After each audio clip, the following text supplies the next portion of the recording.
অসমত কংগ্ৰেছৰ এজন মুখ্যমন্ত্ৰী বা কংগ্ৰেছৰ চৰকাৰ থাকিলে চৰকাৰী চাকৰিত আজিৰ দৰে স্বচ্ছতা সম্ভৱ হলহেঁতেনে চৰকাৰী চাকৰিৰ নিযুক্তিৰ স্বচ্ছতাৰ প্ৰসংগলৈ এই মন্তব্য মুখ্যমন্ত্ৰীৰ কংগ্ৰেছৰ শাসনকালত এপিএছচিৰ চাকৰিৰ নামত ৰাকেশ পালৰ দৰে ব্যক্তিৰ সৃষ্টি কৰা হৈছিল দৰিদ্ৰ মধ্যবিত্তৰ মাজত অবাধ লুণ্ঠনৰ ব্যৱস্থা কৰা হৈছিল এই সকলো আঁতৰাই মুখ্যমন্ত্ৰীৰ নেতৃত্বত বিজেপি চৰকাৰে টকা পইচা নিদিয়াকৈ চাকৰি পোৱাৰ ব্যৱস্থাক আনুষ্ঠানিক ৰূপ দিলে ফেচবুক লাইভত মন্তব্য মুখ্যমন্ত্ৰী ডক্টৰ হিমন্ত বিশ্ব শৰ্মাৰ আমাক সমালোচনা কৰা সংবাদ মাধ্যম সামাজিক মাধ্যমত যিসকল লোকে আমাক সততে সমালোচনা কৰি থাকে তেখেতসকলে এবাৰ মাত্ৰ আকৌ এবাৰ চিন্তা কৰি চাওক কংগ্ৰেছ দলৰ মুখ্যমন্ত্ৰী এজন থাকিলে অসমত কংগ্ৰেছৰ চৰকাৰ থাকিলে চৰকাৰী চাকৰিত এনে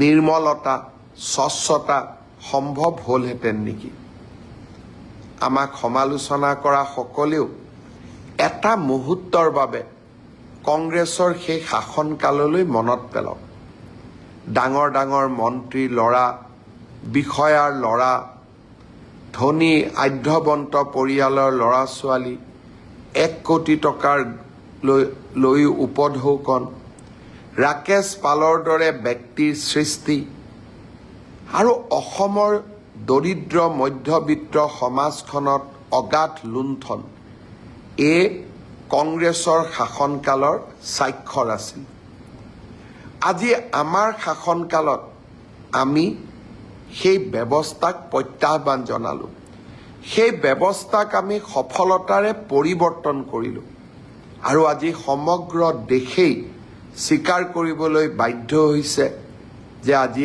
অসমৰ চৰকাৰে অসমৰ ৰাইজে টকা পইচা নিদিয়াকৈ চাকৰি পোৱাৰ ব্যৱস্থা এটাক আদৰণি জনাইছে আৰু তাক আমি আনুষ্ঠানিক ৰূপ দিছোঁ চৰকাৰে ৰাজ্যৰ মৰাণ মটক জনগোষ্ঠীৰ চাকৰি প্ৰাৰ্থীৰ বাবে একোটাকৈ মেজিষ্ট্ৰেট আৰু ডিএছপি পদত সংৰক্ষণৰ ব্যৱস্থা কৰিছে কেবিনেটে লোৱা এই সিদ্ধান্তৰ বাবে এইবাৰ কেইবাগৰাকীও প্ৰাৰ্থীয়ে স্থান পাইছে এচিএছ আৰু এপিএছ পৰীক্ষাত এয়া খিলঞ্জীয়া জাতি হত্যাৰ প্ৰতি থকা চৰকাৰৰ একান্ত শ্ৰদ্ধা ভক্তি বুলি মন্তব্য মুখ্যমন্ত্ৰীগৰাকীৰ যোৱা কিছুদিন আগতে কেবিনেটত আমি এটা সিদ্ধান্ত লৈছিলোঁ অসমৰ আটাইতকৈ আদিমতম আৰু আটাইতকৈ প্ৰাচীন জনগোষ্ঠী দুটাই আছিলে মৰাণ আৰু মটক যিকোনো কাৰণতে শৈক্ষিকভাৱে পিছপৰি থকা বাবে সেই জাতিটোৰ পৰা আজিও দুইটা জনগোষ্ঠীৰ পৰা আজিও এজন মেজিষ্ট্ৰেট বা ডিএছপি বা লোকসেৱা আয়োগত পৰীক্ষা পাছ কৰা যুৱক যুৱতী আমি ভবা ধৰণে নিৰ্মাণ কৰিব পৰা নাছিলোঁ মই এবাৰ প্ৰতিশ্ৰুতি দিছিলোঁ যে মৰাণ জনগোষ্ঠীৰ বাবে এটা মেজিষ্ট্ৰেটৰ পোষ্ট আৰু তেওঁলোকৰ বাবে এটা ডিএছপিৰ পোষ্ট আমি সংৰক্ষণ কৰিম আৰু তেনেধৰণে মটক জনগোষ্ঠীৰ বাবেও এটা ডিএছপি পোষ্ট আৰু আমি এটা মেজিষ্ট্ৰেটৰ পোষ্ট আমি সংৰক্ষণ কৰিম এইবাৰ মৰাণ মটক জনগোষ্ঠীৰ স্বাগতা বৰুৱা আৰু মৰাণ জনগোষ্ঠীৰ সেউজ দহোটীয়াই এই সংৰক্ষিত আসনত এচিএছত উত্তীৰ্ণ হ'বলৈ সক্ষম হ'ল ঠিক তেনেধৰণে মটক জনগোষ্ঠীৰ ত্ৰিনয়ন দত্ত আৰু প্ৰাচিত মৰাণ জনগোষ্ঠীৰ পৰা ডিএছপি পোষ্টত সংৰক্ষিত আসনত নিযুক্তি পাবলৈ সক্ষম হ'ল ইয়াৰ উপৰিও মটক জনগোষ্ঠীৰ 3 গৰাকী যুৱক যুৱতীয়ে সুস্মিতা বৰুৱা দিবাকৰ গোহাঁই আৰু ইন্দ্ৰাণী সেনাপতিয়ে মেধাৰ ভিত্তিত লোকসেৱা আয়োগৰ পৰীক্ষাত উত্তীৰ্ণ হ'বলৈ সক্ষম হ'ল যি ধৰণে আমি অসমৰ খিলঞ্জীয়া জাতি সত্তাসমূহৰ উত্থানৰ বাবে কাম কৰি আছোঁ এই অসম লোকসেৱা আয়োগৰ পৰীক্ষাত মৰাণ আৰু মটক জনগোষ্ঠীয়ে পোৱা ন্যায়ে আমাৰ চৰকাৰৰ অসমৰ খিলঞ্জীয়া জাতিসত্তাৰ প্ৰতি থকা একান্ত শ্ৰদ্ধা আৰু ভক্তিক আকৌ এবাৰ সন্মুখলৈ লৈ আহিলে। এই কামবোৰ আগৰ চৰকাৰবিলাকৰ দিনতো হ'ব পাৰিলেহেঁতেন, কিন্তু আজি আমি সেই দায়িত্বসমূহ পালন কৰিছোঁ আৰু সৰু সৰু কাম, যি কামসমূহে অসমীয়া জাতিৰ মাজত সমন্বয়ৰ এটা নতুন সেতু নিৰ্মাণ কৰিব, সেই কামবিলাক এটা এটাকৈ আমি সমাপন কৰিবলৈ আগবঢ়াই নিবলৈ প্ৰচেষ্টা কৰিছোঁ। মন্ত্ৰীসভাৰ সম্প্ৰসাৰণ হ'ল। এই মন্ত্ৰীসভাৰ সম্প্ৰসাৰণৰ পিছত অসমৰ চাহ জনগোষ্ঠীৰ প্ৰতিনিধি ৰূপেশ গোৱালাক গৃহমন্ত্ৰীৰ দৰে গুৰুত্বপূৰ্ণ দপ্তৰত কাম কৰিবলৈ আমি সুবিধা দিছোঁ।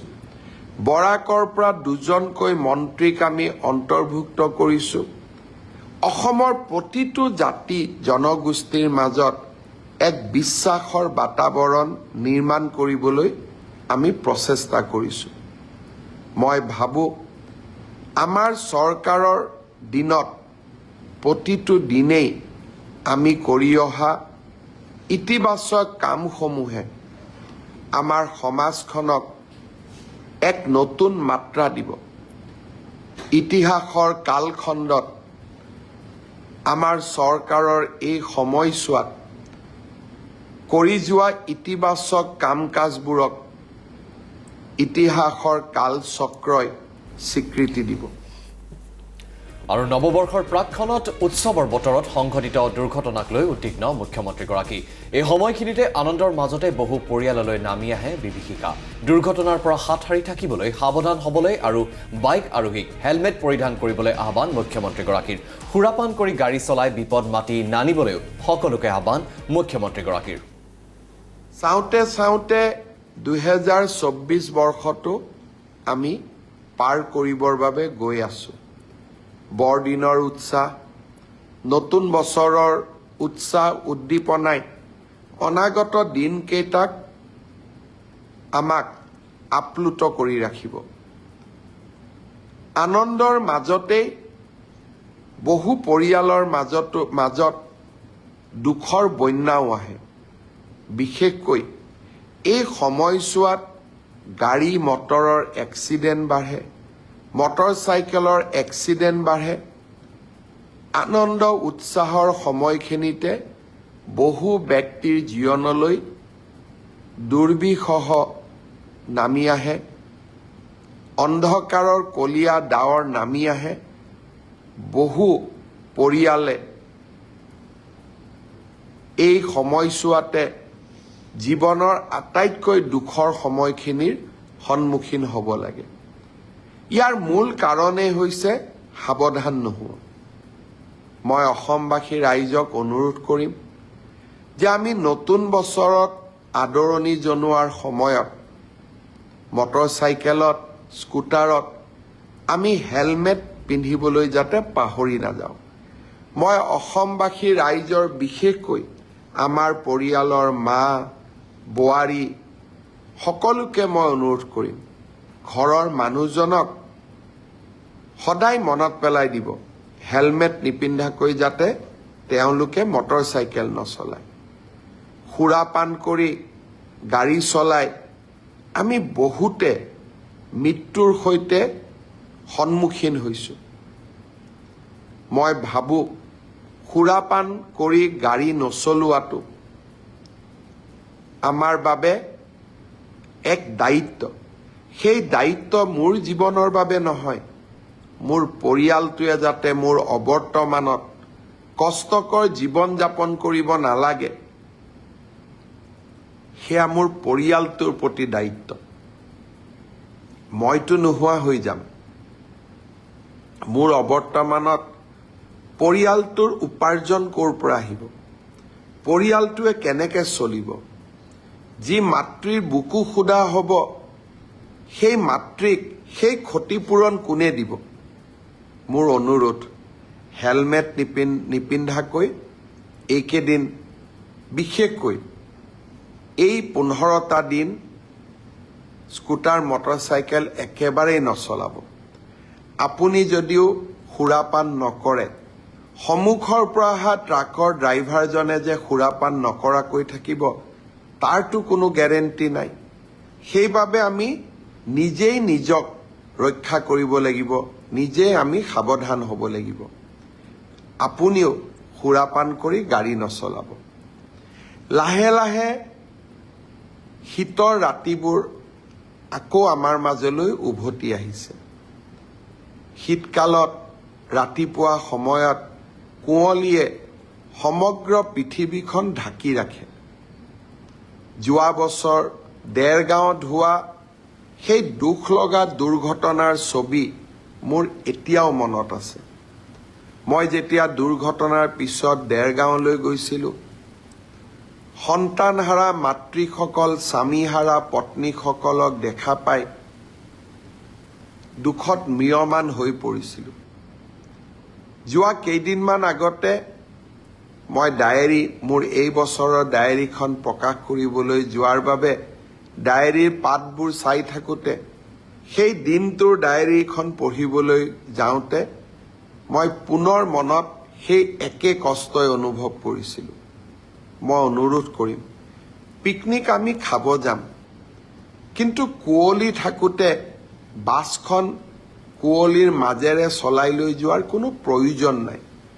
আমি আমাৰ সময়সীমাৰ পৰিৱৰ্তন কৰিব পাৰোঁ, ড্ৰাইভাৰজনক ভালকৈ শুব দিব পাৰোঁ, আৰু ড্ৰাইভাৰজনে যাতে মদ নোখোৱাকৈ পিকনিকৰ বাছখন চলাইছে তাক আমি চাব পাৰোঁ। যিসকল লোকে পিকনিক পৰিচালনাৰ দায়িত্বত থাকিব, তেওঁলোকৰ দায়িত্ব খালি পুঁজি সংগ্ৰহ কৰা, পিকনিকৰ খাদ্যদ্ৰব্য যোগাৰ কৰা, খাদ্যদ্ৰব্য ৰন্ধন কৰা, এইটোতে সীমাবদ্ধ হৈ নাথাকে। পিকনিক খাবলৈ যোৱাসকলক সুৰক্ষিত কৰি ঘৰলৈ উভতাই লৈ অহাও সংগঠকসকলৰে দায়িত্ব। মই আশা কৰোঁ অহা কেইটামান দিন পিকনিকৰ বতৰ, বৰদিনৰ বতৰ, নতুন বছৰ, এই সময়ছোৱাত এই কথা কেইআষাৰ যাতে আমি। আৰু বাংলাদেশত হিন্দু লোকৰ ওপৰত হোৱা অত্যাচাৰ নিৰ্যাতনক লৈ উদ্বিগ্ন মুখ্যমন্ত্ৰী। এই ক্ষেত্ৰত প্ৰধানমন্ত্ৰী নৰেন্দ্ৰ মোদীৰ সুদক্ষ নেতৃত্বত দেশখনৰ হিন্দুসকলক সুৰক্ষিত কৰিব পাৰিব বুলি আশা মুখ্যমন্ত্ৰীৰ। বাংলাদেশত বাস কৰা হিন্দু সমাজে সন্মুখীন হোৱা অবৰ্ণনীয় অত্যাচাৰ আৰু তেওঁলোকৰ ওপৰত চলাই অহা শোষণ আমাৰ মনটো ব্যথিত কৰি ৰাখিছে। কি ধৰণে এখন ইছলামিক ৰাষ্ট্ৰত সংখ্যালঘিষ্ঠ হিন্দু সমাজৰ ওপৰত নিৰ্মম অত্যাচাৰ চলোৱা হৈছে, সি আমাৰ বাবে চিন্তাৰ বিষয়। যিখন ৰাষ্ট্ৰক স্বাধীনতা পোৱাৰ ক্ষেত্ৰত ভাৰতবৰ্ষই আটাইতকৈ বেছি সহায় কৰিছিল, যিখন ৰাষ্ট্ৰক স্বাধীনতা দিবলৈ সামৰিক বাহিনীৰ জোৱানসকলে তাৰ মাজত 90% হিন্দু আছিলে, সেইখন ৰাষ্ট্ৰই আজি আমাৰ সমাজখনক চলোৱা অত্যাচাৰে আমাৰ মন স্বাভাৱিকতে ক্ষোভিত কৰিছে। মই আশা কৰোঁ প্ৰধানমন্ত্ৰী নৰেন্দ্ৰ মোদী ডাঙৰীয়াৰ সুদক্ষ নেতৃত্বত আমি বাংলাদেশৰ হিন্দু সমাজক সুৰক্ষিত কৰিব পাৰিম।